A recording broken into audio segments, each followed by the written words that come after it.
Ahí estamos en directo. Bien, vamos por el sexto encuentro de El miedo a la vida, de El gozo, de Alexander Lowen. Y hoy vamos a comenzar con un tema que se llama la traición al amor, en el cual se explica, ¿no?, que cada vez más profundo conectamos, ¿no?, con nosotros mismos, con ese self que habla el autor, y con todos estos acontecimientos de nuestra niñez, vamos tomando cada vez más conciencia de que todos, de una manera u otra, nos sentimos traicionados por nuestros padres. Y ese sentirnos traicionados por nuestros padres nos provoca enojo, y un enojo intenso. En el caso de María, que era una paciente, que después de 2 años y medio de hacer terapia, dijo que se sentía muy traicionada por su padre. Sentía que su padre la había usado, que ella lo amaba y que él la había usado sexualmente. Y que cada vez que ella se conectaba con su pelvis, sentía cómo la había traicionado. Tampoco entendía por qué los hombres hacían eso. Expresó que ella se sentía como un animal, que estaba muy enojada y que quería morder, pero que le daba miedo concentrar ese sentimiento en el pene. Esto desencadenó en ella sentimientos, digamos, como de traición, ¿no?, que es lo que estamos hablando, con ese hombre, ¿no?, a quien ella le había dado su amor. Él aceptaba ese amor, pero a menudo la criticaba. Ese hombre que ella le había dado su amor estaba acá. Aceptar el amor de una mujer sin retribuirlo, sin mostrar respeto por ella, es usarla. El padre de ella la había usado. La había mostrado ante otros hombres, dice acá el autor, ¿no?, como un objeto sexual. Y este comportamiento para ella representaba una traición al amor y a la confianza que ella como niña tenía ante su padre. Cada vez que un padre u otro individuo abusa sexualmente de un niño, está traicionando el amor y la confianza de ese niño. Pero toda traición lleva consigo un elemento de abuso sexual. Puede ser actuado abiertamente ese abuso o sugerido en forma encubierta.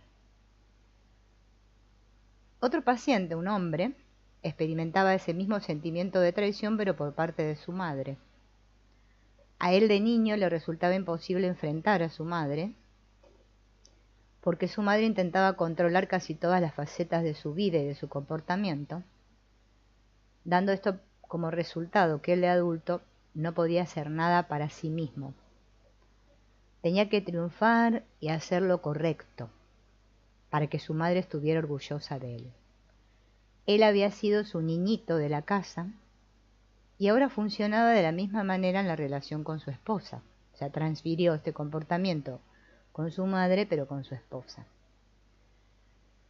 Cuando llega a la terapia, se quejaba de que tenía la garganta seca, de que no podía emitir ningún sonido fuerte ni respirar hondo. Sentía que se ahogaba, y la imagen que surgía era la de un perro al que llevaban del collar y la correa. El collar lo ahogaba, él sentía que lo ahogaba, ¿no?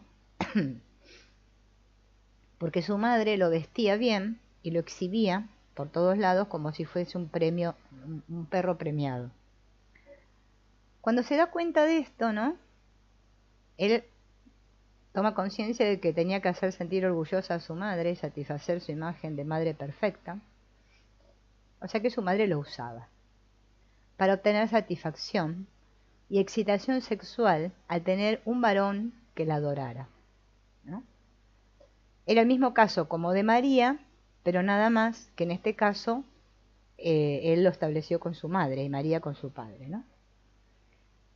María era totalmente inconsciente de que de esta manera estaba privando, perdón, María, la madre, era inconsciente de que lo estaba privando al hijo de su virilidad.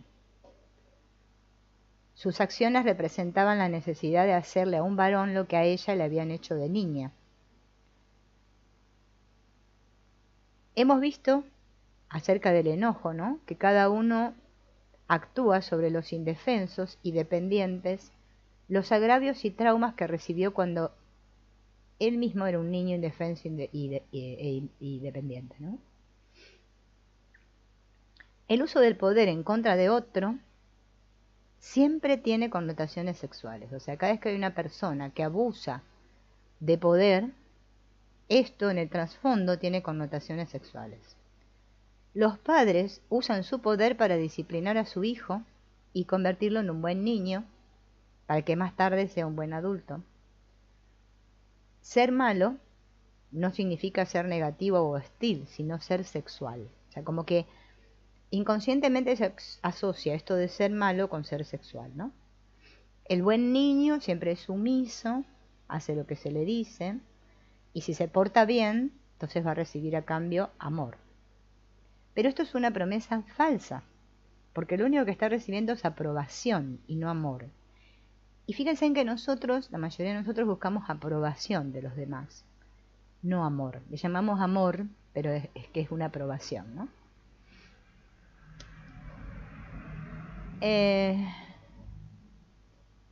Obviamente que los padres tienen que imponer una disciplina, ¿no? Cuidar el cuerpo del niño para que no se lastime, ¿no? Pero una cosa es disciplinar a un niño, otra cosa es quebrantarlo, que es lo que se termina haciendo. Entonces todos estos individuos que tienen que acudir a terapia son personas que les quebrantaron el espíritu, ¿no? Algunos no vienen a terapia, también tienen el espíritu quebrantado, ¿no? La mayoría de los padres tratan a sus hijos de la misma forma en que sus padres los trataron a ellos. Un niño que sufrió abusos de padre va a ser un padre abusivo, ¿no? Porque esta dinámica de comportamiento se estructura en su cuerpo. Los niños que fueron tratados con violencia van a ser violentos con sus hijos, porque liberan sobre sus hijos todo ese enojo reprimido, ¿no? Al pasar del tiempo, estos niños se van a identificar con los padres y justifican ese comportamiento considerándolo necesario y protector. Y vamos a ver ahora un relato también de otra paciente llamada Raquel, en el que se muestra la relación perversa que puede existir entre padres e hijos, aunque a ustedes les parezca extraño. En este caso, entre Raquel y su madre. Raquel tenía 40 años, estaba deprimida, va a terapia, ¿no? Y aparentemente, ¿no? Su cuerpo era esbelto, vigoroso, ¿no? Pero el rostro tenía un rasgo infantil. Y la sesión que va a relatar acá el autor, ¿no? Fue la tercera o cuarta ya que tiene con Raquel. Dice que ella había estado, ¿no? Después de la última visita, con una depresión seria. Tenía mucho miedo de no poder quitársela jamás. Y sentía que era probable que estuviera ella acercándose a esa parte de ella que es obstinada y que ofrece resistencia. Quería venir, pero no quería venir a la terapia. Dice que la última vez recuerda que se acurrucó en un sillón en posición fetal y no quería hacer otra cosa. Dice que en su terapia estuvo trabajando con los sueños. En uno de los sueños había serpientes. Las serpientes son una imagen recurrente en mis sueños. Y esta imagen aparece una y otra vez. Esa serpiente que ella veía estaba colgada del umbral de la puerta, enrollada y amenazadora. Era grande, como una anaconda, ¿no? O una pitón.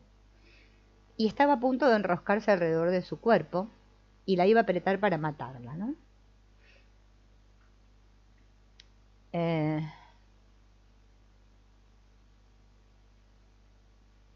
Bueno, en ese momento habían estado tratando justamente en la terapia el dolor que le provocaba que su hermano hubiera abusado sexualmente de ella. Parece ser que durante su infancia Raquel, su hermano había abusado de ella. Eh, y asociaba esto del amor fraternal con la sexualidad en su inconsciente. El hermano era 4 años mayor que ella, y como ella lo quería mucho, hubiese hecho cualquier cosa que su hermano le pidiera, y ella se dio cuenta que había cargado con todo ese peso de ese abuso, ¿no? Durante muchos años sin haberlo puesto en palabras, porque se sentía muy avergonzada por esto, ¿no? Bueno, en ese momento dice que se sintió tan preocupada que se fue a hacer un test psicológico, ese test de las manchas de Roger, y vio órganos sexuales femeninos por todas partes. Había un símbolo claramente fálico en la parte superior al que ella señaló diciendo: no sé qué puede ser este garabato. Y la persona a cargo del test se sonrió. Entonces le preguntan, ¿no? Él a Raquel, qué pensaba su analista de que ella hubiera visto vaginas en las figuras. Y me dijo que acababa de recibir los resultados y no se habían visto desde entonces. El terapeuta asoció que el hecho de que Raquel viera vaginas tenía algo que ver con su madre. Entonces le empezó a pedir que le contara su relación con su madre.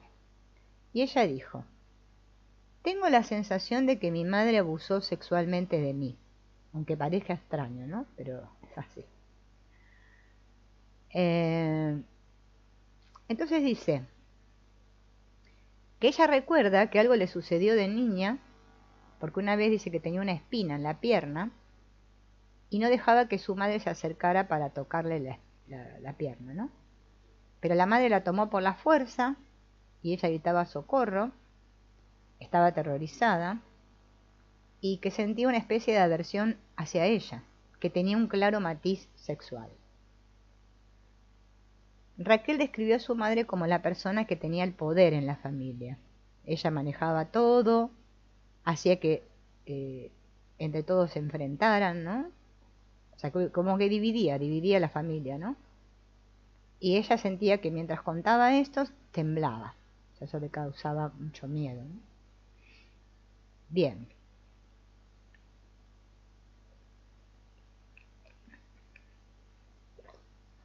Entonces, sigue contando ella.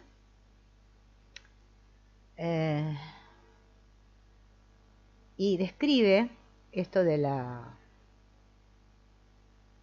vagina, ¿no? Que para ella es como una boca que te traga.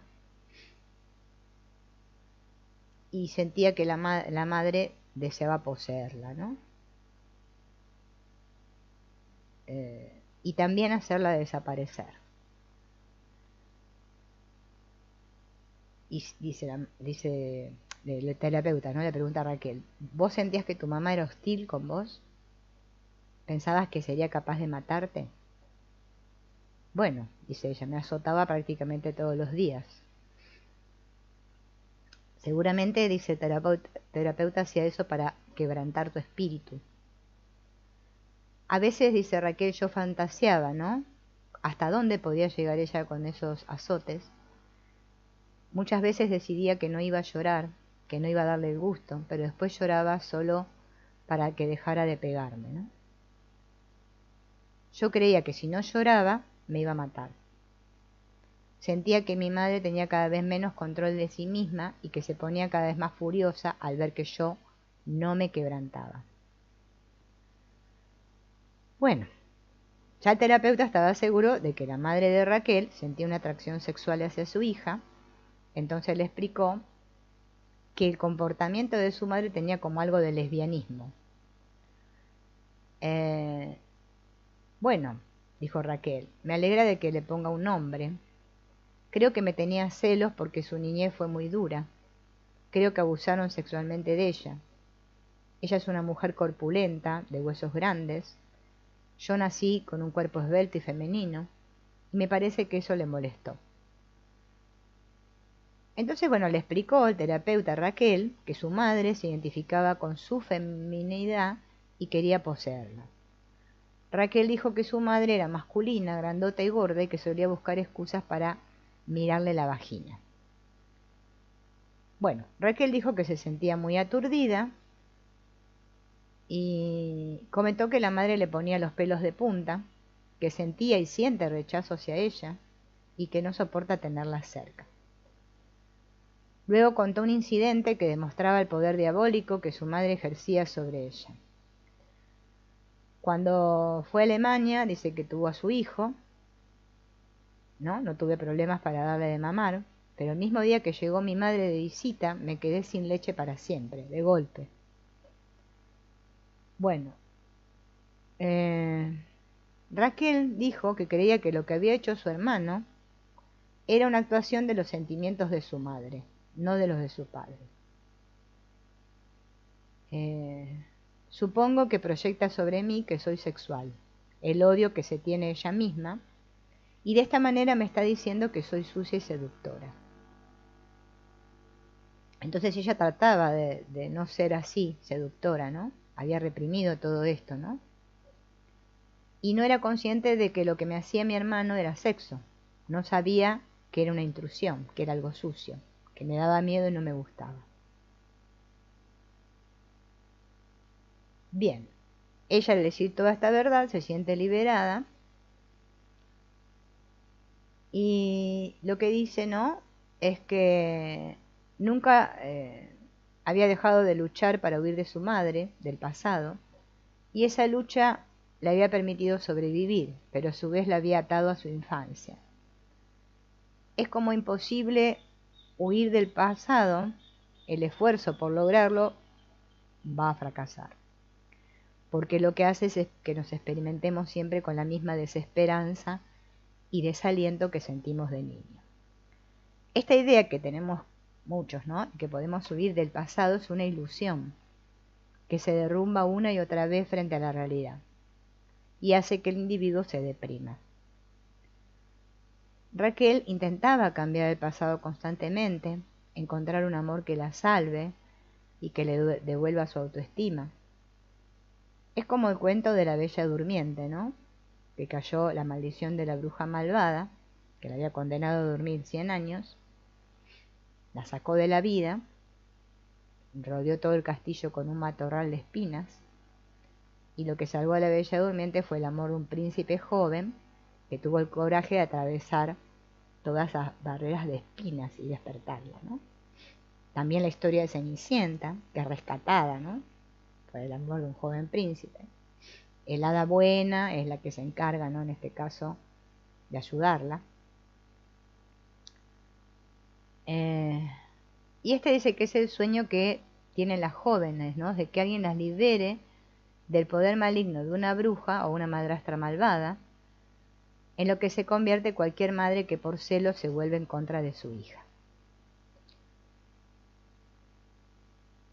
En el caso de Diana, que ya lo relatamos antes, y en el de Raquel, estaban con un hombre que las mantenía pero que abusaba sexualmente de ellas, ¿no? El padre bueno que la amaría sería, ¿no? El papel que representaba y la protegía de la crueldad de su madre. Pero al depender de él, ella seguía en su papel de princesa, de niña asustada, que ve a su madre como un ser todopoderoso. Bien. Diana y Raquel eran dos personas capaces de mantenerse por sí solas, lo habían hecho, pero el terapeuta se dio cuenta que había algo perverso en el hecho de que una persona quiera seguir manteniendo una relación de maltrato, ¿no? Porque en un nivel, esto, ¿no? Muchas personas que son maltratadas por los hombres y se dejan maltratar, ¿no? Perdón. Están representando en un nivel la actuación de sentimientos autodestructivos que tienen su origen en una sensación profunda de culpa y vergüenza. Para Raquel y Diana, ellas no se merecían el amor verdadero de un hombre porque no eran puras, porque habían estado expuestas a esta sexualidad adulta cuando aún eran inocentes, y esto las hacía sentirse sucias. Esto no les permitía entregarse a su propia sexualidad para poder expresar su amor adulto, ¿no? y como no se podían entregar a sí misma, a su self, se entregaban a un hombre. Y eso les permitía experimentar alegría y creer que aman, creer que amaban. Este tipo de relaciones no funcionan porque repiten la experiencia que en la infancia se tuvo con el padre, la entrega y la traición. A esto Freud le llamó la compulsión de repetición, ¿no? Que tiene la fuerza del destino. Nos vemos obligados a repetir lo que no recordamos, lo que no recordamos. Fíjense en esto, qué interesante, ¿no? O sea, lo que está a nivel inconsciente. Bien, entonces la mujer se ve traicionada por el hecho de que el hombre que ama no es ningún caballero, ¿no? Sino que es un varón enojado.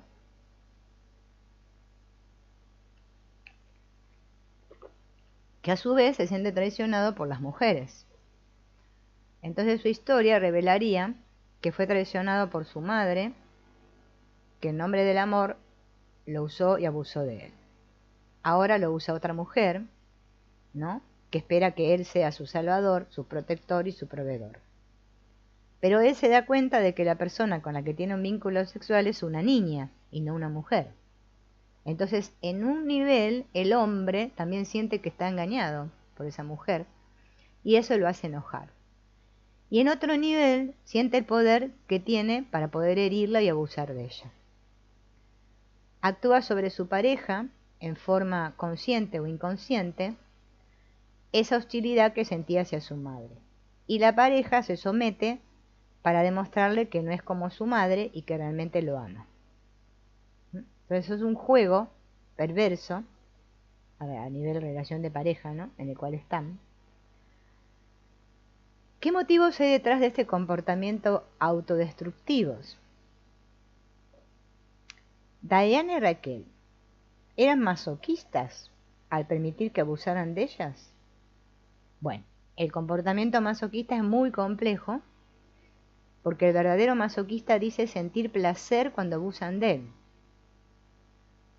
Este famoso Rage, ¿no? De que habla mucho Alexander Lowen, hizo un análisis de esta anomalía, ¿no? Del masoquismo, ¿no? Había un paciente que disfrutaba del sexo solo si antes le pegaban en las nalgas. Entonces Rage demostró que esos golpes hacían que desapareciera su miedo a la castración, lo que le permitía entregarse a sus sentimientos sexuales. En la mente del paciente esto era algo así como: me pegas porque soy un niño malo, pero no vas a castrarme. En casi todos los hombres de nuestra cultura existe el temor a la castración debido a este famoso complejo de Edipo. Este temor está relacionado con la culpa respecto a la sexualidad. Pero solo en unos pocos casos la culpa llega a ser tan fuerte que lleva al individuo a una posición masoquista.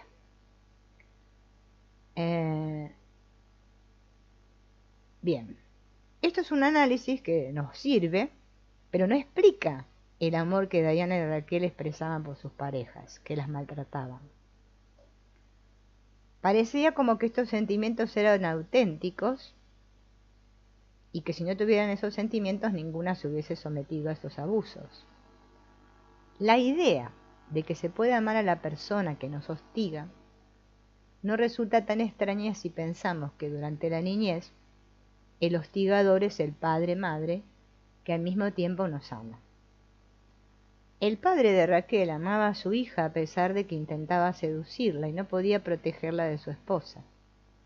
El padre de Diana era una fuente de alegría para ella cuando era niña y lo amaba profundamente.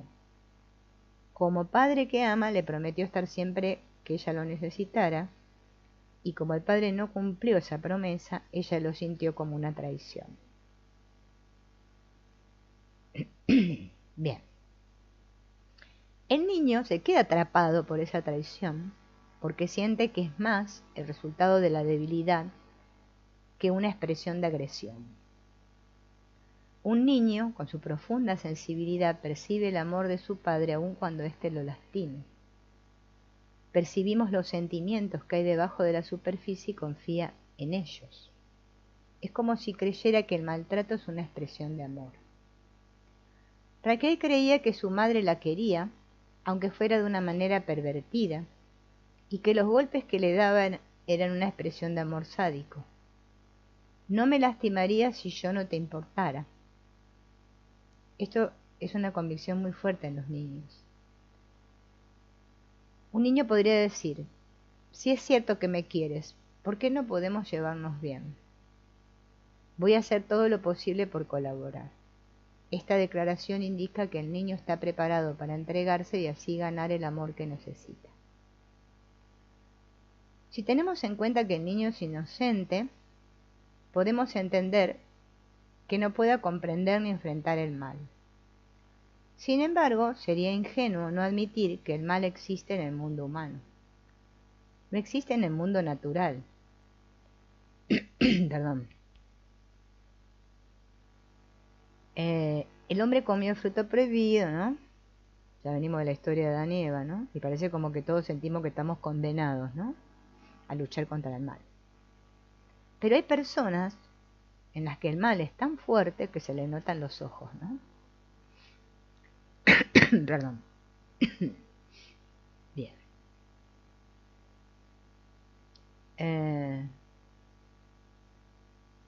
Dice que una vez él iba con su esposa en un subterráneo y al mirar a los ojos a una mujer que estaba sentada al frente de ellos, quedó impresionado por la maldad que reflejaban esos ojos. Ambos, ¿no? Él y su esposa se dieron cuenta, ¿no? De esto y se impresionaron. Más tarde vinieron a consultarle una madre y su hija, a quien se le hizo un estudio que confirmó la esquizofrenia fronteriza que le habían diagnosticado, y durante la entrevista en la que las dos estuvieron presentes, la hija le hizo un comentario negativo a su madre, quien la miró con tanto odio que me dejó conmocionado. No había enojo, sino furia en esa mirada, una mirada llena de odio, ¿no? Bien, me voy a tomar un poco. Pero, a pesar de esa mirada de furia, la madre decía amar a su hija. Pensé que la amaba. O sea que negaba su verdadero sentimiento, ¿no? Claro, los niños reciben mensajes contradictorios, ¿no? Entonces no pueden mantener la cordura. La personalidad de esta madre tenía un costado maligno, ¿no? Al que encubría con palabras de amor y protección, y que se originaba en la negación de su odio. El odio no es malo, así como el amor no es bueno. Son emociones naturales que resultan apropiadas en determinadas situaciones. Amamos la verdad, odiamos la hipocresía, amamos lo que nos da placer, odiamos lo que nos causa dolor. Existe una relación polar entre estas dos emociones, ¿no? Al igual que en el caso del enojo y el miedo. No podemos estar enojados y asustados en el mismo momento, aunque podemos oscilar entre estos dos sentimientos de acuerdo a la situación. Así en un momento dado estamos enojados y preparados para atacar, pero luego ese impulso se diluye y nos asustamos y queremos replegarnos, ¿no? Por lo tanto podemos amar y odiar, pero no al mismo tiempo.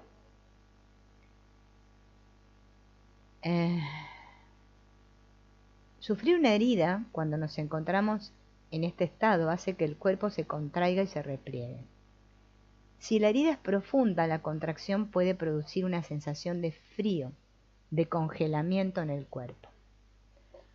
Para generar una contracción tan fuerte, es necesario que la herida provenga de alguien a quien amamos, no de alguien a quien odiamos. El odio es el amor congelado. Miren qué definición esta. Había una sesión en la que un hijo con su padre, el niño le dijo a los padres, los odio, los odio. Luego de haber expresado su odio, el niño se largó a llorar y corrió a los brazos de su padre. Considerar que el odio es el amor congelado explica la facilidad con que un sentimiento se convierte en el otro.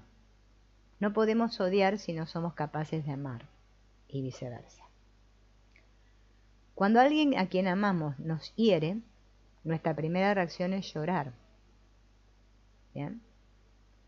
La reacción natural de un niño más grande sería enojarse para eliminar la causa del malestar y recuperar un sentimiento positivo en el cuerpo.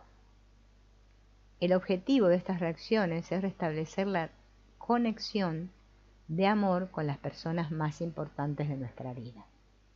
Y si no se logra esa conexión, el niño permanece en un estado de contracción. Por eso no puede abrirse y salir de sí mismo. O sea que su amor está congelado. Se convirtió en odio. Sí es posible expresar ese odio, como lo hizo la niña con su madre, se rompe el hielo, ¿no? Y se restablece el flujo de sentimientos positivos. Son pocos los padres que toleran el enojo de un hijo y muchos menos los que toleran la expresión del odio. Al no poder expresar el odio, el niño se siente mal y se considera malo. No es que se sienta un ser maligno o perverso, sino que no se siente un buen niño. Al padre-madre que causó todos estos problemas al hijo se lo considera una persona buena y justa, a quien se le debe obediencia y sumisión. Y esta sumisión pasa a sustituir al amor. El niño dice, verbalmente, amo a mi madre, pero en su cuerpo se nota que no. Es un amor que surge pero es culposo, no es un amor alegre. Y en el fondo el niño se siente culpable por odiar a su madre. ¿Cuántos somos adultos y seguimos teniendo este sentimiento, no? Por eso esto que explica este autor es muy interesante, ¿no? Ojalá les pueda servir a todos de gran ayuda para comprendernos. Que no sean palabras huecas y vacías así nomás, sino que se pueda llegar a lo profundo, ¿no? Bueno, vamos a seguir con el caso de Raquel.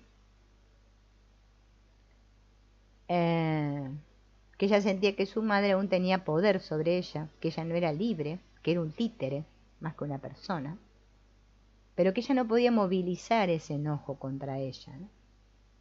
Se sentía muy culpable, estaba demasiado congelada por el miedo como para enfrentarla.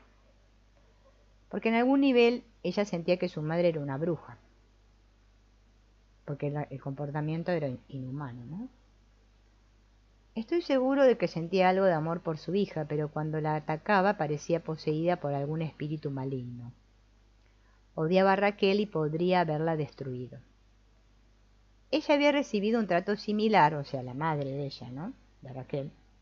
Y el odio que sentía por su hija era una proyección del odio que sentía hacia los que habían abusado de ella.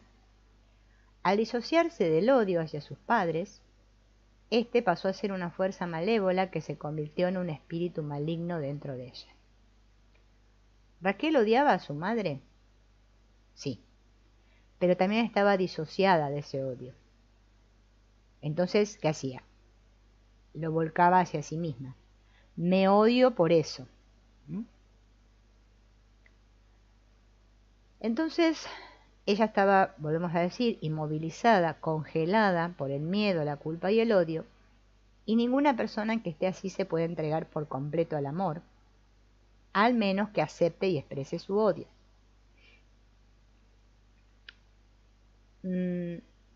Predicar en contra del odio es inútil. Es como pedirle a un témpano que se derrita de amor.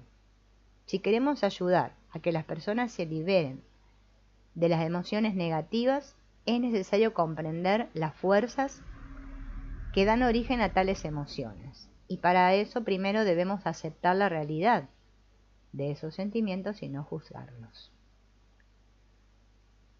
Bien, para poder expresar el odio primero hay que sentirlo y reconocerlo, ¿no? Como una respuesta natural a ese sentirnos traicionados, ¿no? Hay que sentir la profundidad de las heridas para poder expresarlas. Él dice que en las sesiones le da una toalla, ¿no? Para que las retuerzan cuando están recostados sobre la cama. Y que les sugiere a los pacientes que mientras retuercen la toalla, miren a la toalla y digan, me odiabas, ¿no? Una vez que es capaz de expresar ese sentimiento, no le resulta difícil decir y yo también te odio, ¿no? Al sentir ese odio, es posible movilizar un enojo más fuerte. Porque después viene el ejercicio de los golpes que hablamos la otra vez en la cama, ¿no? Cuando uno acepta todos los sentimientos que uno experimenta, los expresa y logra la autorregulación, va autodescubriéndose. Y en este proceso de autodescubrirse,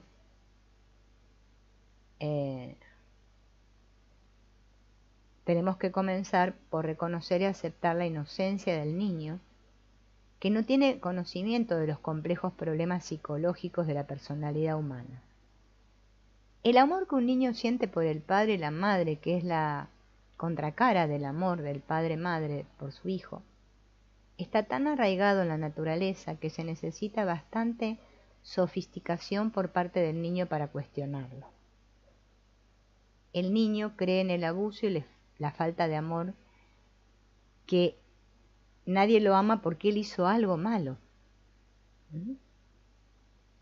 No piensa que son los padres los que están equivocados. El niño piensa que es él el que está malo, por eso no lo quieren, ¿no? Los conflictos entre los padres se proyectan sobre el niño y uno de los padres acusa al otro de ser demasiado indulgente, y esto hace que el niño no se dé cuenta de que no puede satisfacer a ambos. El niño se convierte en el símbolo y en el chivo expiatorio de los problemas matrimoniales.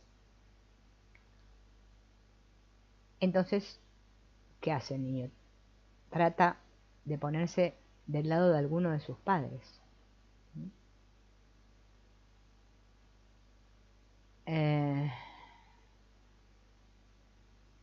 Las relaciones sanas entre los adultos están basadas en la libertad y la igualdad. La libertad es el derecho que tiene cada uno de expresar, sin restricciones, sus necesidades y deseos. La igualdad implica que dentro de la relación cada persona existe para sí misma y no para servir al otro. Si una persona no puede decir lo que siente, no es libre. Si tiene que servir a la otra, no está en una situación de igualdad. Y fíjense en que esto en las relaciones nuestras es normal. Después los padres quieren que los hijos los sirvan a ellos, ¿no? Es así.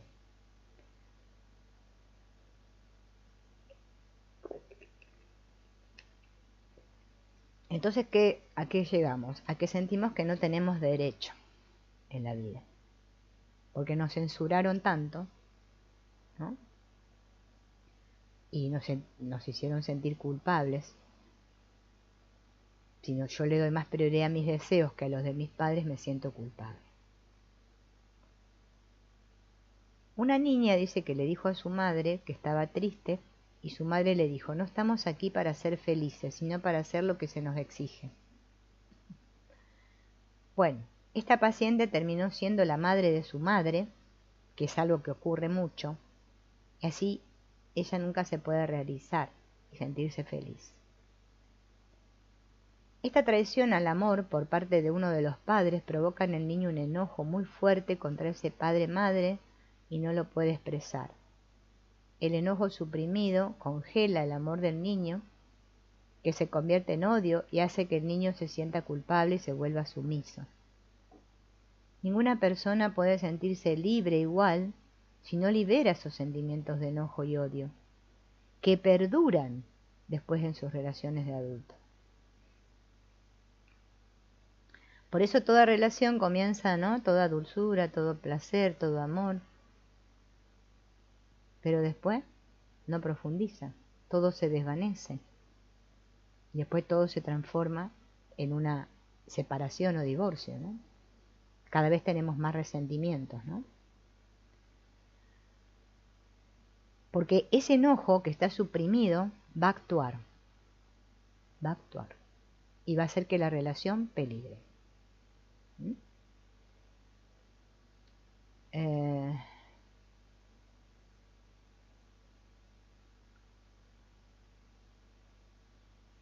El amor es una cualidad del ser abiertos, no del hacer, del ser, no del hacer. El amor no es una recompensa. Todas las relaciones amorosas comienzan con una entrega.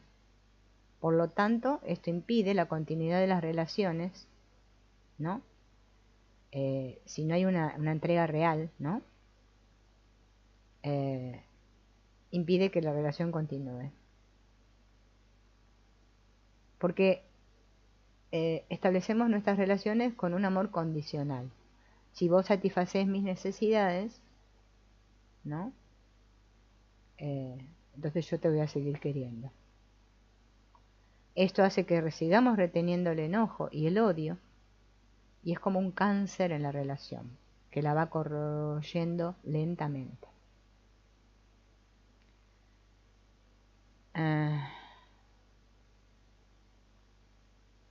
Bien. Diana entonces, ¿se acuerdan el caso de Diana? Seguimos. Estaba avergonzada de su sexualidad. Ella sentía culpa por sentirse enojada con su padre. Y tenía miedo de cualquier expresión de ese enojo, porque sentía que si ella expresaba el enojo, eso la iba a alejar de su padre, ¿no? Entonces no podía entregarse por completo y con libertad a ningún hombre, porque no se poseía a sí misma por completo. Ella estaba incompleta. Sentía esa carencia y trataba de compensar esto sirviendo al otro y amando. Entonces ella sentía que merecía ser maltratada, y eso solo le pasa a la persona que se encuentra en una relación de dependencia. Bueno, obviamente esa persona puede descargar toda su hostilidad, enojo y frustración que provienen de sus experiencias tempranas con sus padres. El maltratado puede pasar a ser con mucha facilidad el que maltrata, cuando hay un objeto adecuado sobre el cual se puede actuar el enojo y el odio suprimidos.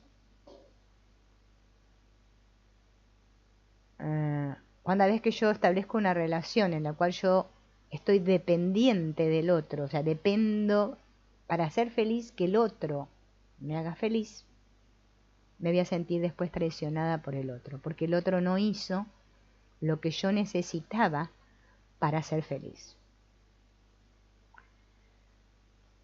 Bien, pero cuando nosotros logramos entrar en contactos con nosotros mismos, nadie nos va a poder engañar ni maltratar, porque no vamos a depender de otro para poder tener esos buenos sentimientos y respetarnos a nosotros mismos. Cuando me respeto, no voy a permitir el maltrato. Entonces, perdón, voy a tomar un poco de agua.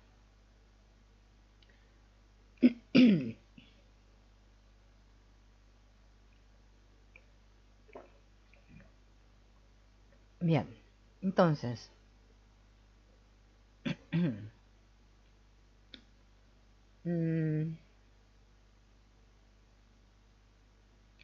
este entregarnos al self o al sí mismo y al cuerpo, de que habla tanto este autor, es un proceso muy doloroso al principio, porque nos tenemos que poner en contacto con el dolor que tenemos en el cuerpo.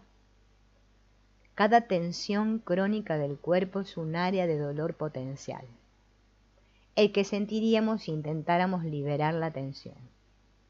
Debido al dolor, hay que trabajar lentamente con el cuerpo. Es como devolver el calor a un dedo o a un pie congelado. Si yo le pongo calor de golpe, va a fluir la sangre de golpe en la zona afectada y va a destruir las células contraídas del tejido, y eso va a provocar una gangrena.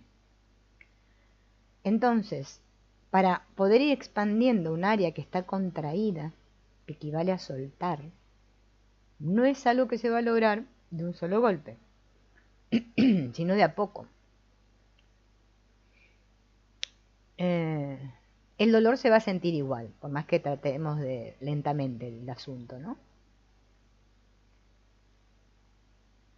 El dolor emocional, que es menos concreto, es más difícil de aceptar y tolerar que el dolor físico, que es más localizado. Fíjense. El dolor emocional se siente en todo el cuerpo y es siempre la pérdida de amor. Podemos recibir diferentes heridas emocionales. Nos pueden rechazar, humillar, negar, agredir físicamente o con palabras. Pero todo esto es en realidad una pérdida de amor, ¿no? Si alguien con el que no tenemos ninguna conexión emocional nos hiere físicamente, vamos a sentir el dolor solamente en el cuerpo, ¿no? Cuando se corta una conexión de amor, sentimos que nos quedamos como sin fuente de vida, ¿no? Entonces todo el organismo se contrae, incluso el corazón. Nos sentimos amenazados, eso nos produce miedo. Y estas conexiones, ¿no?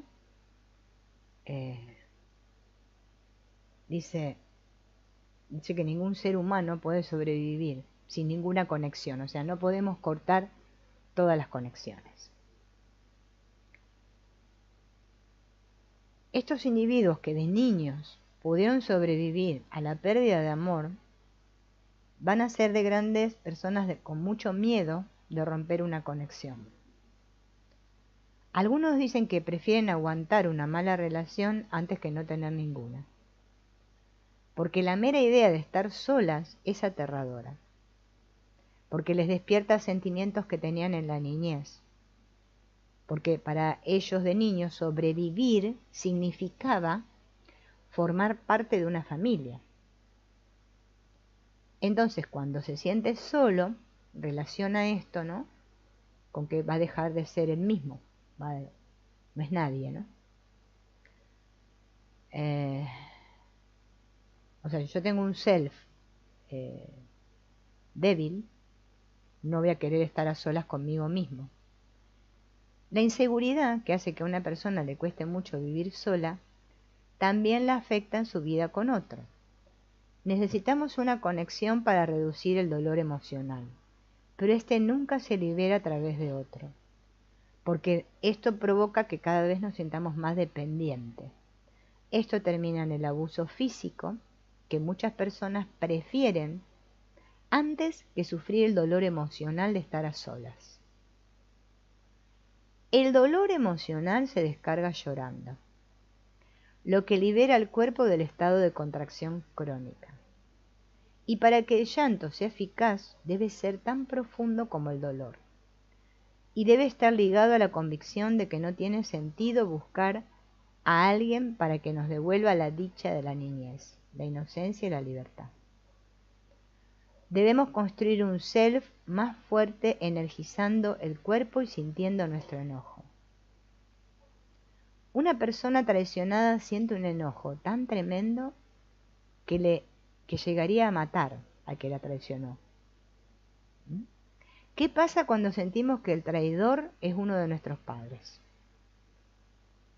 ¿No? Si el niño siente que depende de ese padre para sobrevivir, ¿qué hace el niño? Suprime el enojo. ¿Cómo lo suprime? Acumulando mucha tensión en el cuerpo.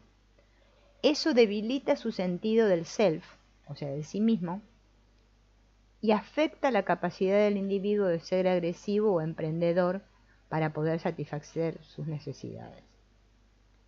Cuando no tenemos capacidad para luchar, nos convertimos en víctimas, cuyo objetivo es la supervivencia y no la alegría. Dice que un día lo vino a visitar un hombre, a él, de 50 años,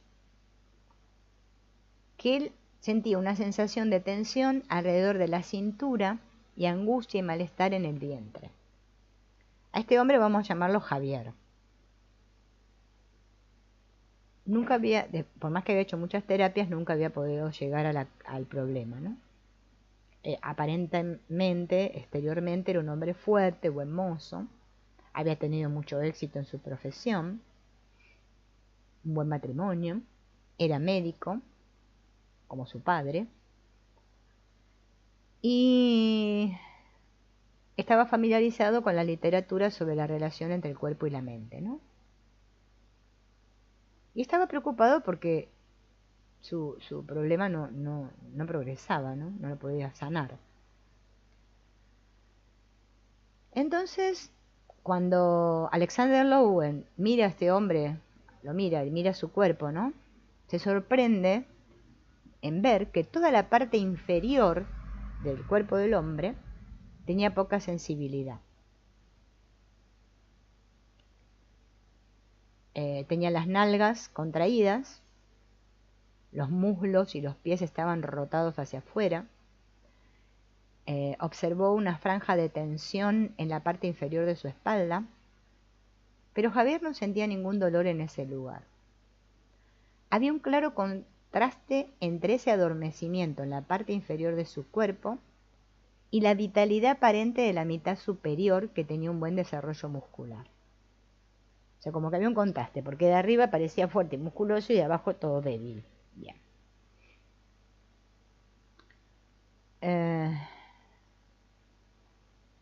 Javier dice que se había visto afectado por el temor de ser castrado, lo que hizo que eliminara la sensibilidad en la parte inferior de su cuerpo. Bueno, comienza a hacerle preguntas sobre su pasado a Javier, y parece ser que él era el menor de 3 hermanos varones.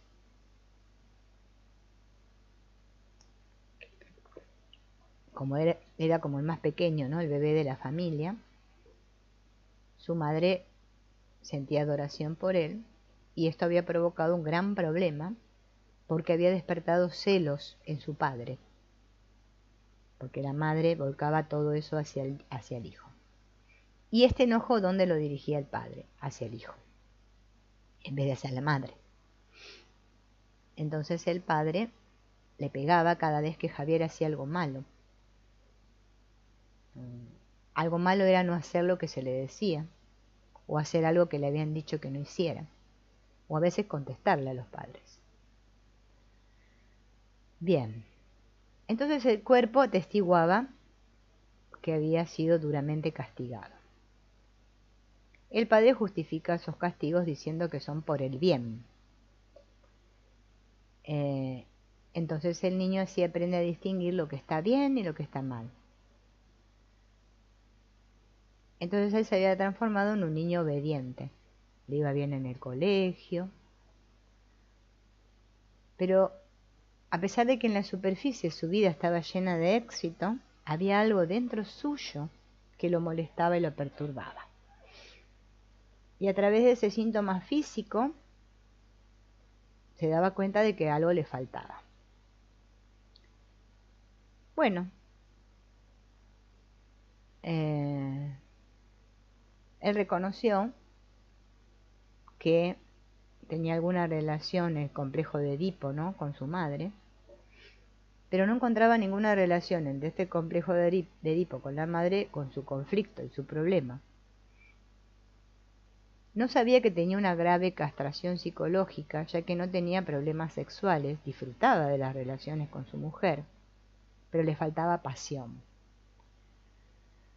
Porque Javier funcionaba desde la cabeza y no desde las entrañas, ¿no?, que estaban paralizadas por el miedo a su padre.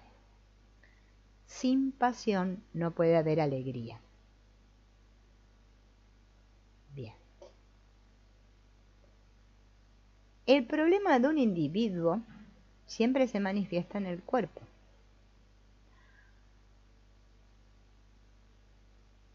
Que después se relaciona con el problema psicológico que presenta la persona. Son pocas las personas que tienen conciencia de la medida en que la dinámica de la energía del cuerpo condiciona el comportamiento y los sentimientos. Entonces, primero siempre hay que darse cuenta y poder sentir las tensiones que tenemos en el cuerpo, ¿no?, y comprender las conexiones entre las tensiones del cuerpo y los problemas psicológicos. Perdón. Eh,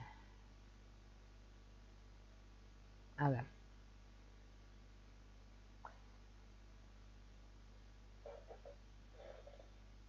La pasión que Javier necesitaba sentir no estaba bajo el control de su mente. Había quedado bloqueada por la supresión de los sentimientos y solo sería posible recuperarla cuando se levantase esa supresión. Nunca había expresado por completo el enojo que sentía hacia su padre por los golpes que le daba.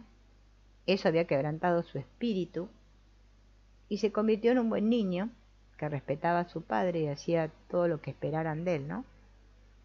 Y no sentía lo injusto de ese maltrato, ¿no?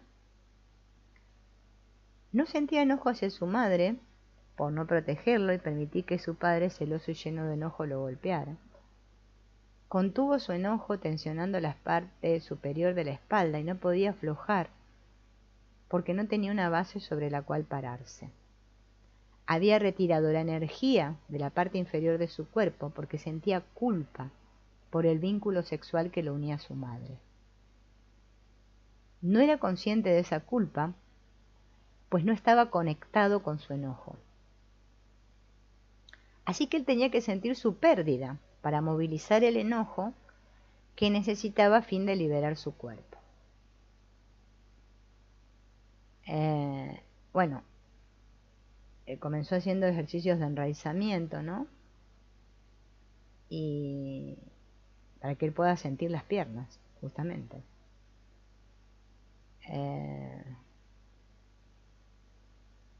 Cuando empezó a sentir este contacto con sus piernas, pudo comprender, ¿no?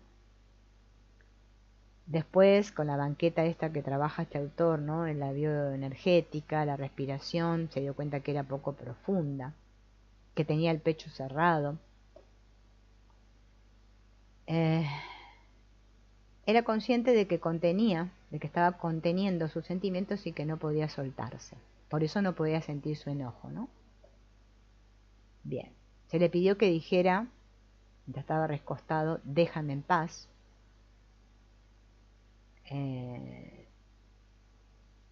Y bueno, así puedo ir descargando, ¿no? Todo esto. Esto todo otro no lo digo porque no. Bien.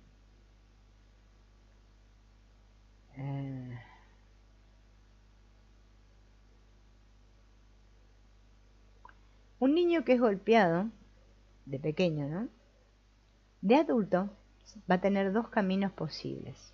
Uno de ellos consiste en adoptar una posición pasiva y desde allí esperar ganar reconocimiento y amor por ser bueno, lo que implica hacer cosas buenas a los demás, exigir muy poco y no causar problemas.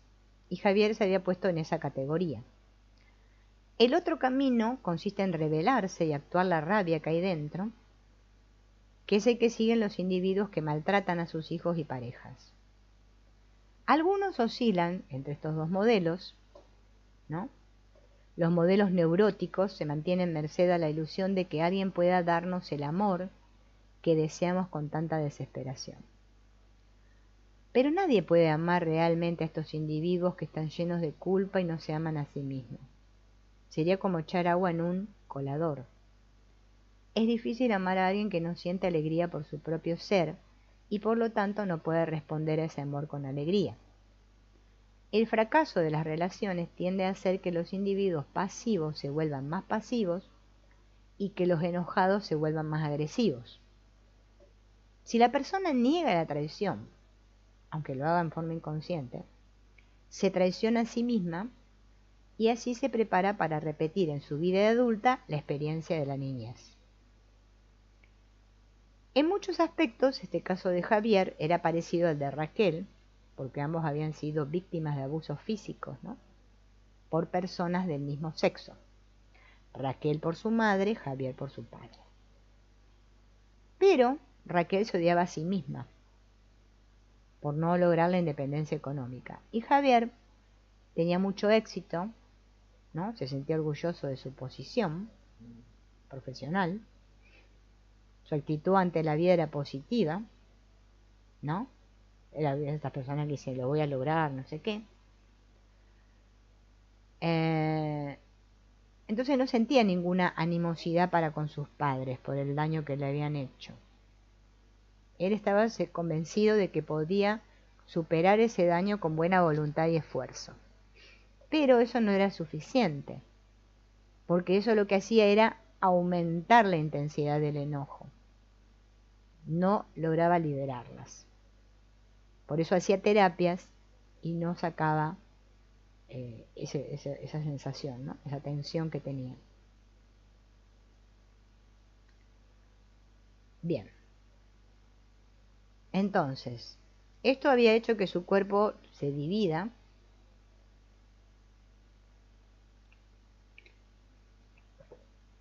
y se acuerdan que lo dijimos que en esta parte superior del diafragma para arriba opera todo lo que es el ego y de abajo, aquí para abajo, es todo lo que opera todo lo que es sentido, ¿no? El sentir. Entonces,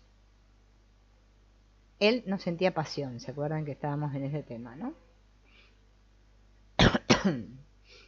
Bien.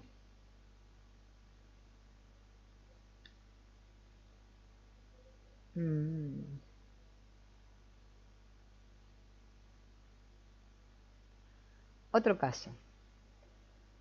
Lo fue a ver una terapeuta, al terapeuta lo fue a ver una terapeuta mujer, que estaba muy atormentada por un sentimiento de culpa ante el suicidio de un hombre que era cliente suyo.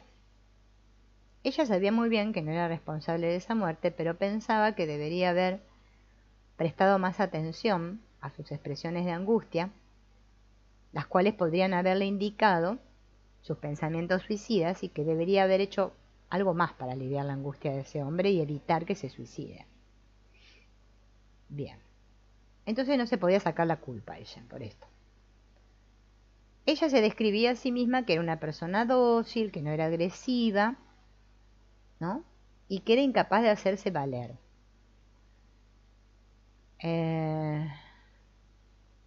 Recordemos que la culpa está conectada directamente con la supresión del enojo. O sea, el que siente culpa es porque ha suprimido su enojo. Por eso me siento culpable. ¿Está claro? Bien. Este suprimir el enojo debilita los buenos sentimientos del cuerpo. Y en su lugar, sentimos la presencia de un elemento perturbador que nos molesta. La sensación de que algo está mal, ¿no? Es lo que constituye la base del sentimiento de culpa.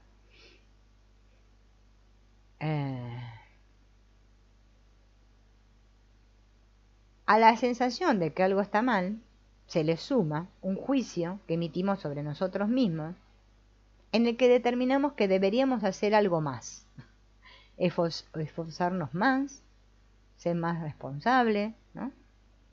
Bien. Entonces esta terapeuta, que se llamaba Luisa, exploraba su pasado, contaba su historia, ¿no? El padre parece ser que a menudo le pegaba con el cinturón o con la mano, muchas veces sobre las nalgas desnudas. Era un hombre violento y ella le tenía terror.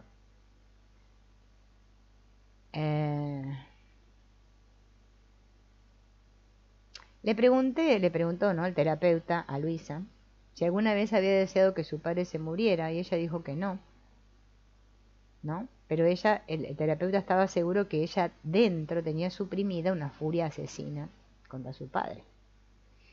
Y la había suprimido por miedo, ¿no? Eso ella lo transfirió a su paciente y intentaba salvar a su paciente, este que se había suicidado, de su propio enojo que sentía ella hacia los hombres.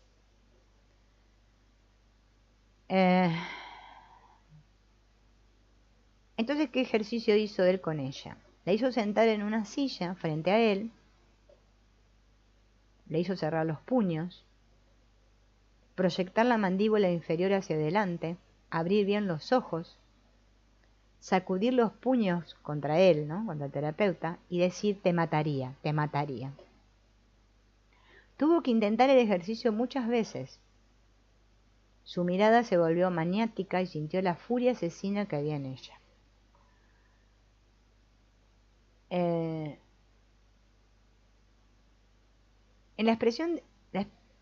él, la expresión es de enojo, no de furia. La persona nunca pierde el control de sí, pero en la mayoría de los casos adquiere una sensación de fuerza y poder y un sentimiento más fuerte de sí mismo, ¿no?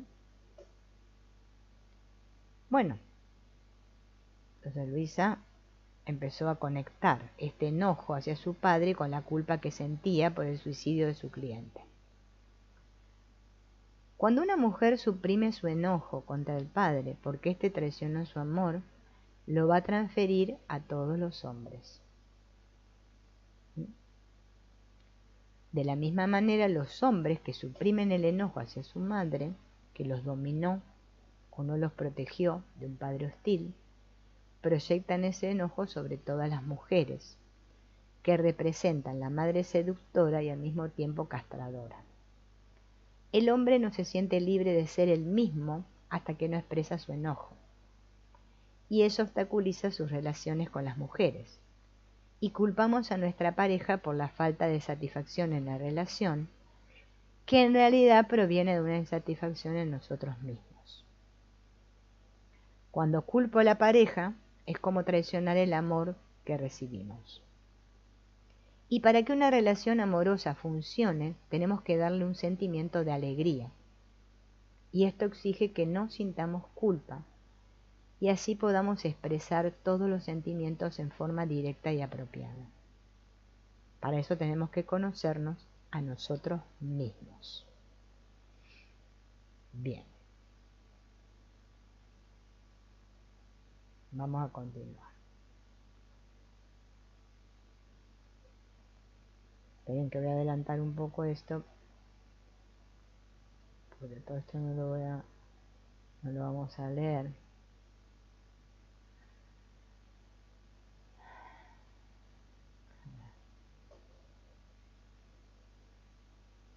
Uy, es muy largo.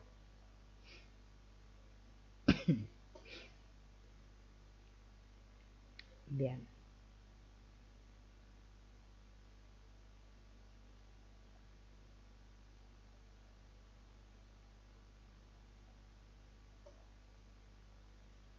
Esperen que ahí voy, Está un poco largo esto.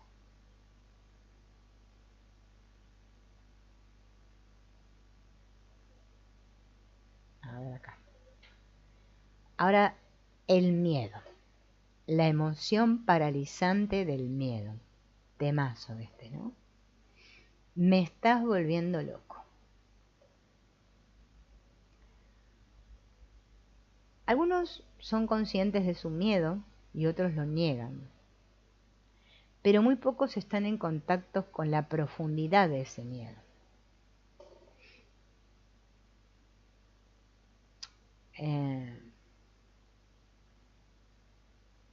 Cuando el miedo es muy grande, paraliza. Y un organismo, o sea, un cuerpo paralizado, se congela y no puede moverse.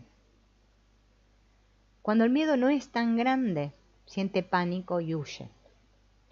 Pero el pánico es una reacción histérica y por lo tanto ineficaz para afrontar el peligro.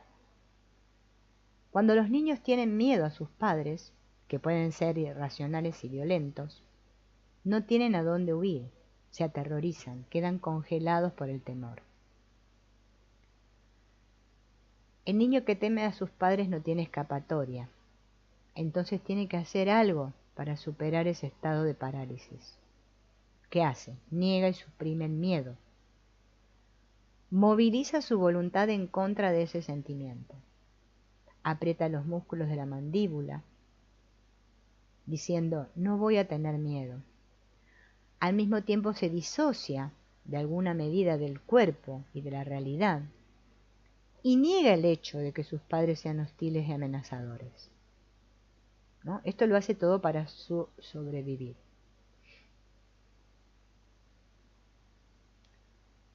Hacen esto, ¿no? Porque esto le permite al niño poder liberarse de la posibilidad de ser atacado por sus padres, ¿no? Pero al mismo tiempo se convierten esto en una forma de vida. Y así es como se estructura su cuerpo. El niño, lo sienta o no, vive en un estado de miedo. Todo músculo con una tensión crónica se encuentra en un estado de miedo. Pero este se ve con más claridad en las mandíbulas apretadas, en los hombros levantados, en los ojos bien abiertos y en la rigidez general del cuerpo. El individuo está rígido de miedo. Cuando el cuerpo presenta una falta de vitalidad general, que se manifiesta en el color pálido, músculos flácidos y ojos opacos, la persona está muerta de miedo. Decir que el temor está estructurado en el cuerpo no significa que no se pueda liberar. Para liberar al cuerpo de ese estado de temor, primero hay que tomar conciencia de que tengo miedo, ¿no?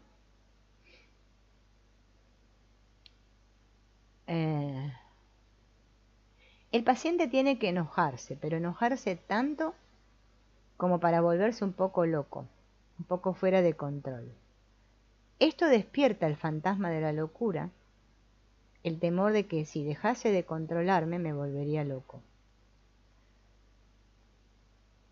Ese temor dice que lo tenemos todo, que tenemos miedo a volvernos locos y perdemos el control, ¿no? Perdón. Muchas veces escuchamos a un padre o una madre decirle a su hijo, me estás volviendo loco, lo que indica que se siente que está a punto de explotar, ¿no? Entonces, su trabajo como terapeuta le permitió llegar a la conclusión de que el que realmente se volvió loco fue el niño, ¿no? El estrés que provoca crear un niño en nuestra cultura hiperactiva es muy abrumador, sobre todo en el caso de los padres que al mismo tiempo están estresados por sus propios conflictos emocionales, y si este estrés es continuo, hace que un individuo sufra un colapso mental.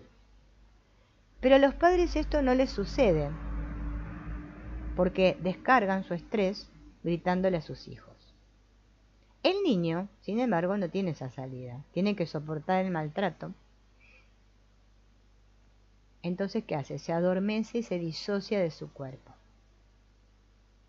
Los niños se repliegan físicamente en su cuarto y psicológicamente en su imaginación. Este repliegue divide la unidad de la personalidad y constituye una reacción esquizofrénica. La división puede ser una fractura o una ruptura completa. La cuestión es si el niño puede mantenerse entero y no quebrarse o derrumbarse. Es probable que un niño más grande, por ejemplo entre 3 y 5 años, haya desarrollado un ego lo bastante fuerte para poder resistir y no quebrarse. ¿Cómo se manifiesta esta resistencia? En forma de rigidez que le permite retener un sentimiento de integridad e identidad. Esa rigidez se va a convertir luego en un mecanismo psicológico de supervivencia. Y si el niño, o sea, de adulto, afloja eso le da miedo. Por eso sigue rígido.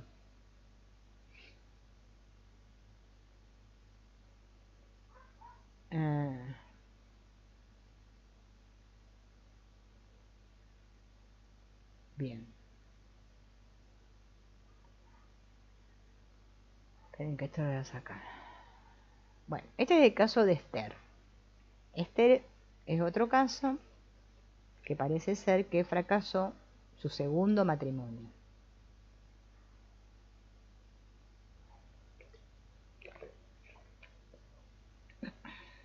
En una ocasión atacó, llena de furia, a su marido, y luego de expresar su furia, o sea, de decirle las cosas que le dijo a su marido, se empezó a sentir culpable. Eso desencadenó su ira. ¿Por qué sintió tanta ira Esther con su marido? Porque el marido estaba pasivo.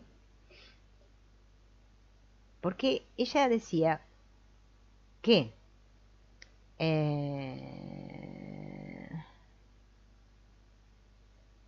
esa pasividad de su marido era una transferencia de la ira que ella sentía contra su padre, que decía amarla, pero el padre no la protegía de su madre. Era un conflicto entre madre e hija, y él se puso del lado de la madre. Entonces otra vez ella se volvió a sentir traicionada, ¿no? Y esa traición casi la vuelve loca, pero al sentir que no tenía ningún apoyo, tuvo que suprimir su furia. Su cuerpo estaba rígido como una tabla de madera. Bueno, ella decía que ella estaba, que tenía sus sentimientos bajo control, porque si no se iba a volver loca, iba a matar a alguien. Entonces, ¿cuándo ocurre esto? Cuando el ego es demasiado débil, porque se disoció del cuerpo y de sus sentimientos para contener la ira suprimida. Es como si estos individuos anduviesen por todas partes con una granada en la mano y son totalmente inconscientes que tienen la granada. Cuando tomo conciencia de esta ira asesina que tengo suprimida, se reduce el peligro de que explote la granada, ¿no? O sea que aceptar nuestros sentimientos fortalece el ego y promueve el control consciente de los impulsos. Bien.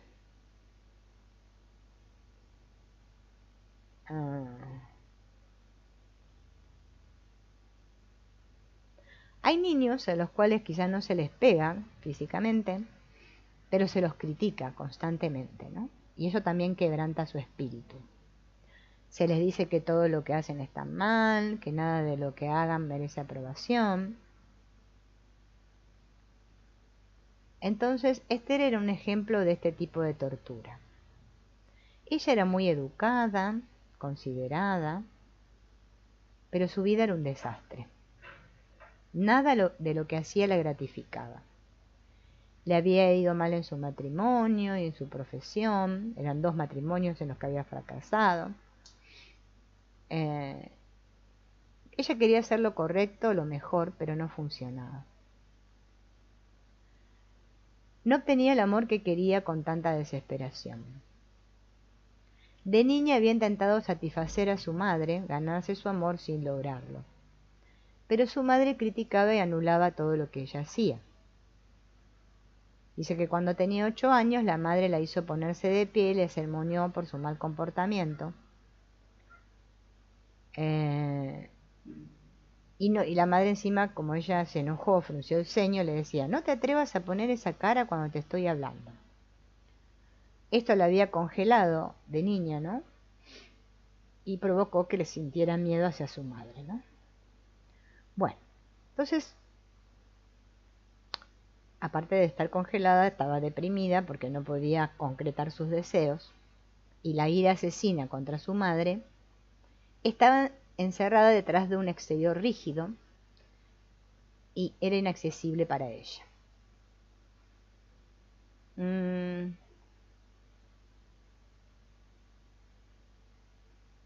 A ver.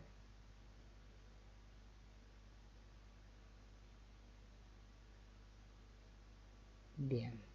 Que ya la voy a encontrar, ¿eh? Porque acá hay páginas de este libro que están como repetidas. Bien. Acá está lo de estar.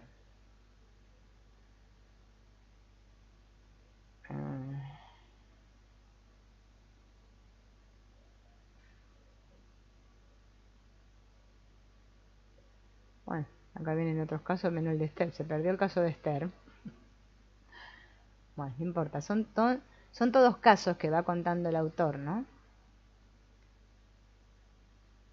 En este libro, que tampoco quiero contar todos los casos, ¿no?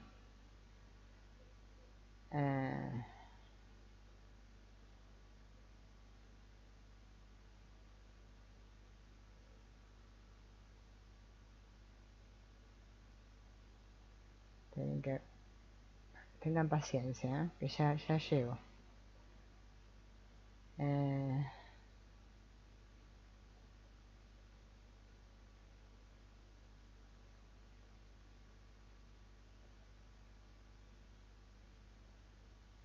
Bueno, acá habla de algunas terapias diferentes. Eh,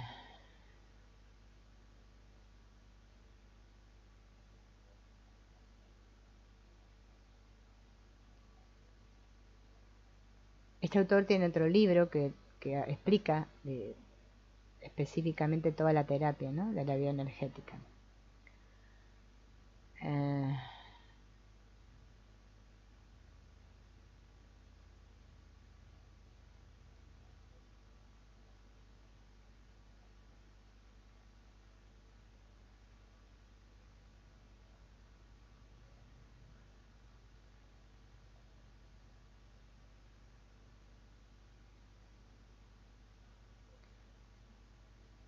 bien. Y vamos a hablar, ¿sí? Vamos a empezar, después lo vamos a terminar en la próxima para que no se haga tan largo, sobre, hablando del miedo, el miedo a la muerte, ¿no? Este miedo a la muerte, este miedo a soltar el control del ego y entregarnos al cuerpo, ¿se entiende bien claro? A la vida, al sí mismo. Tiene dos aspectos este miedo. Uno es el temor a la demencia y el otro es el temor a la muerte. O sea, o a volverme loco o a morir, ¿no? El temor a volverme loco se origina cuando tenemos una conciencia subliminal de que demasiados sentimientos podrían desbordar el ego y traer como consecuencia la locura. Esa conciencia se relaciona con el hecho de que muchas personas casi se volvieron locas a causa de la hostilidad, el acoso, la confusión y los dobles mensajes de los que fueron sometidas en la niñez. Y el temor a la muerte se relaciona con una experiencia precoz en la que el niño siente que se enfrenta a la muerte y que podría morir. Esta experiencia es tan chocante para el organismo que queda congelado de terror. El niño no se muere, se recupera, pero no puede borrar esa memoria de su cuerpo. Y aunque se la reprima de la conciencia, con el fin de sobrevivir, esa memoria persiste. ¿Cómo? Como un estado de tensión, sobre todo en la musculatura, ¿no? Un organismo cuya vida estuvo amenazada no puede hacer caso omiso del peligro, ya que su supervivencia depende del reconocimiento de esa amenaza. Según el grado de peligro real, debe mantenerse en un estado de alerta o tensión, y esto se manifiesta en la actitud del cuerpo. ¿Cómo nos damos cuenta que una persona tiene miedo? Mirando su cuerpo. Si el cuerpo está muy rígido, la persona está dura de miedo. Si esa rigidez o tensión está acompañada de una falta de vitalidad en el cuerpo, podemos decir que la persona está muerta de miedo, no ya dura de miedo, sino muerta de miedo. Podemos estar locos de miedo, lo que constituye el estado esquizofrénico.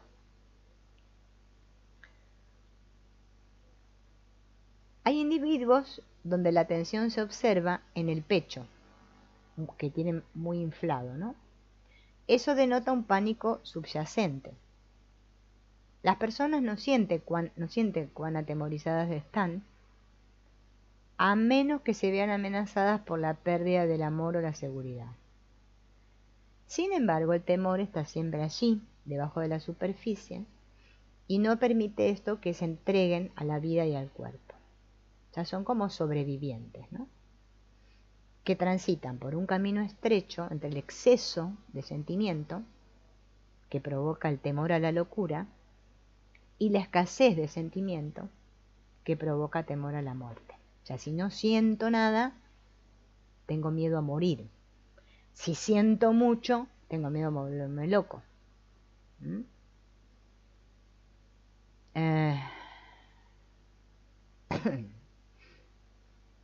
Bien.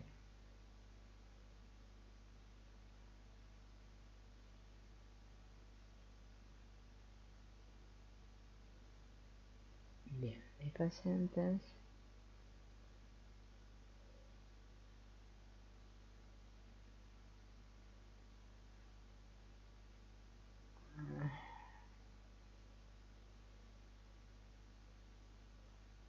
el contacto... No, esperen, porque acá está hablando...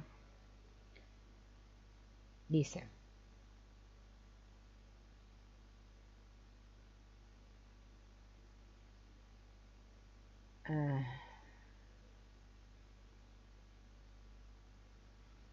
sin duda, nadie piensa que un ser humano recién nacido es capaz de sobrevivir si no se lo cuida. Pero es que es de vital importancia, ¿no? Si un niño nace y no recibe cuidado, muere. Pero no le damos tanta importancia a cuánto el niño depende de una conexión de amor con una figura materna. Cualquier ruptura de esa conexión produce un shock en el organismo. Esto produce un efecto paralizador sobre el funcionamiento básico del cuerpo, lo cual podría resultar fatal si el estado de shock es profundo y prolongado. Todo shock constituye una amenaza al proceso de vida. Un ruido fuerte y repentino puede hacer que un bebé entre en shock. Su cuerpo se vuelve rígido y deja de respirar. Esta reacción, conocida como el reflejo de sobresalto, está presente desde el nacimiento. Cuando pasa el shock, el bebé se larga a llorar y así recupera la respiración. A medida que el bebé crece, el organismo se fortalece y no entra en shock. Pero en los adultos pueden sobresaltarse, ¿no?, debido a un ruido fuerte y repentino y entrar momentáneamente en estado de shock.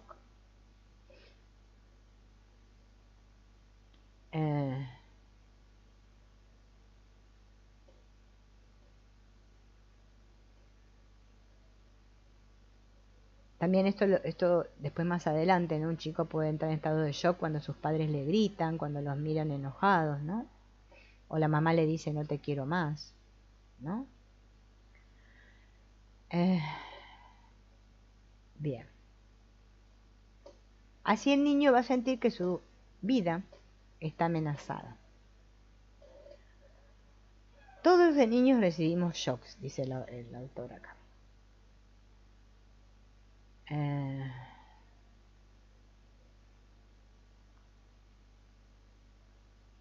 Entonces el niño, ¿qué es lo que le sucede? Dice, y por eso después del adulto estamos todos chiflados, digo, ¿no?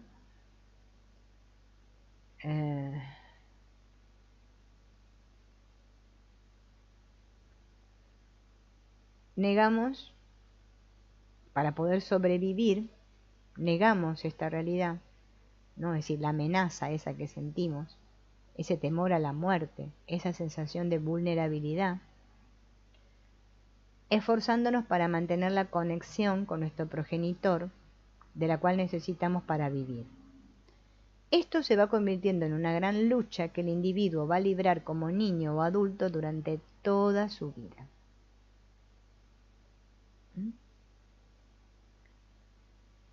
Entonces, ¿cómo se manifiesta el estado de shock en nuestro cuerpo? En la inhibición de la respiración. Por fuera vemos al individuo y parece que no está en ningún estado de shock. Parece que funciona normalmente. Parece, ¿no? Pero a nivel profundo, el shock existe en el inconsciente reprimido. Perdemos la pasión, tenemos miedo a entregarnos, nuestro cuerpo se pone tenso, rígido. Porque entregarse al cuerpo implica permitirle que respire con soltura y facilidad. Y ese miedo a la entrega, ¿no?, lo evitamos conteniendo la respiración. Por eso nos cuesta tanto, ¿no?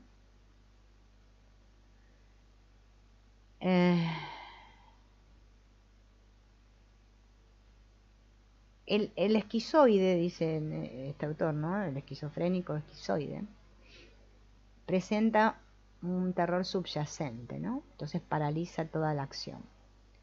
El neurótico tiene dificultad para permitir que el aire salga por completo. Entonces no hace una expiración completa, ¿no?, por pánico.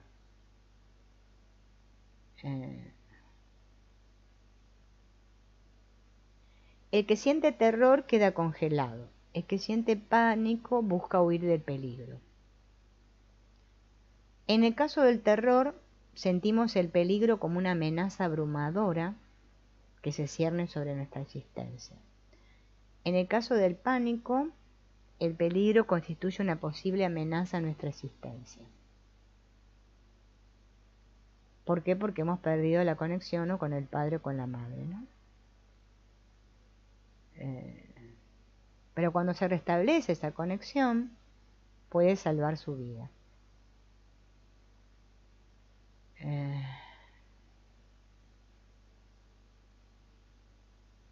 En la estructura de carácter neurótico, el temor se suprime y el individuo es en general inconsciente del grado de su temor. En el esquizoide, el intento de suprimir el temor es menos eficaz porque el ego es débil y el individuo es a menudo consciente de su temor. Pero en ambos casos el temor se manifiesta en el cuerpo, ¿no? El cuerpo esquizoide tiene el pecho hundido y el neurótico lo tiene inflado. El pecho hundido es blando y el pecho inflado es duro. Esto es muy importante para comprender, ¿no? Si una persona es esquizoide o neurótica, ¿no? Los miedos que impiden la entrega al cuerpo.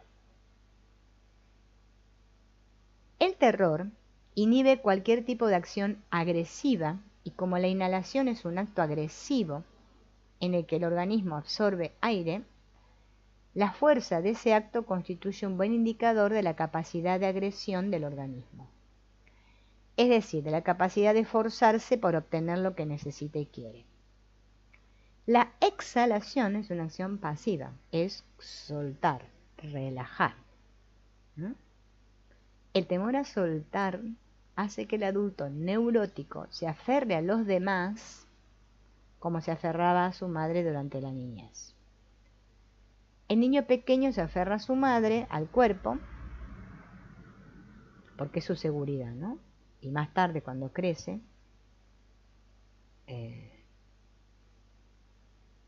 obviamente, ¿no?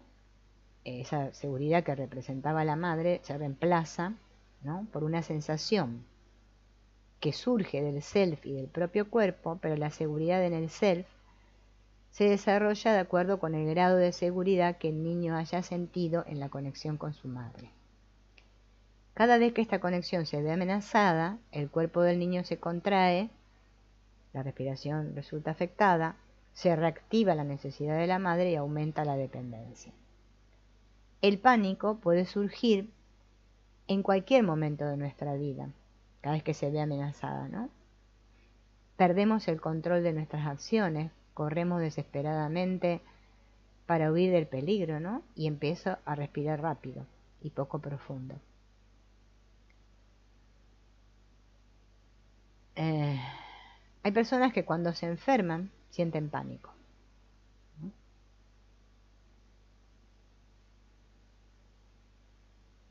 Otras, por ejemplo, no sé, pueden sentir pánico si están en las alturas, ¿no? O están en el medio de una multitud. El síndrome del pánico es una enfermedad neurótica, reconocida, e incluye a las personas que no pueden salir solas de su casa sin experimentar un pánico intenso.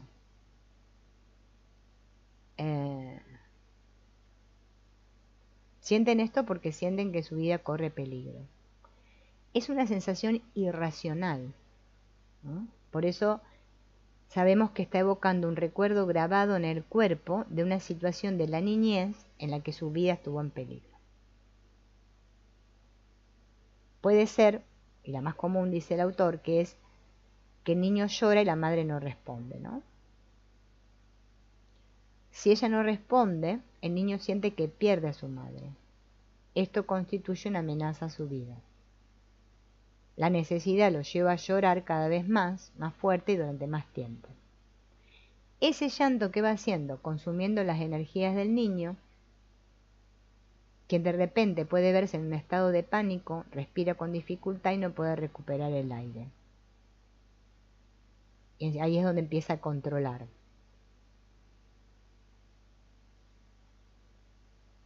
Esto lo reprime el niño de su memoria, pero el cuerpo no lo olvida. Bien. Y vamos a dejar aquí,